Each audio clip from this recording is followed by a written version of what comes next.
শাড়িটা কমপ্লিট করেছি বেশ কিছুদিন হয়ে গেছে, বাট ব্যস্ততার কারণে আমি এটা আপনাদের সাথে শেয়ার করতে পারিনি। যেহেতু কাল এটা আমি আয়রন করেছি, আজ ভালো করে শেয়ার করছি।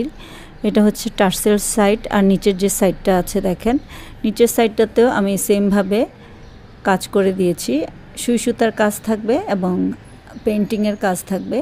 আমি তো ডিটেলে আপনাদেরকে আগেও দেখেছি শাড়িটা কেমন, বাট পুরোটা দেখা হয়নি ভালো করে, তো যার কারণে আজ ভালো করে দেখিয়ে দিচ্ছি কুচি সাইডে কিভাবে ফুলগুলো পড়বে এবং কোমরের সাইডে কতটুকু পর্যন্ত কাজটা আছে সব কিছুই আজকে আমি দেখাবো।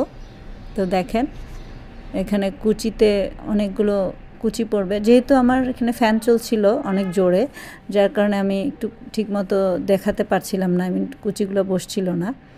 তো দেখেন এখানে কুচি সাইড কিন্তু অনেকগুলো ফুল আছে, আর যে বুকের পোর্শনটা আছে সেটাতে আমি বেশ কিছু জায়গা জুড়ে একদম কোমর পর্যন্ত, আপনার কোমরের পিছন সাইড পর্যন্তই কাজটা থাকবে, সেভাবে করে কাজটা করে দিয়েছি। খুব সুন্দর একটা শাড়ি, কালারটাও খুব সুন্দর।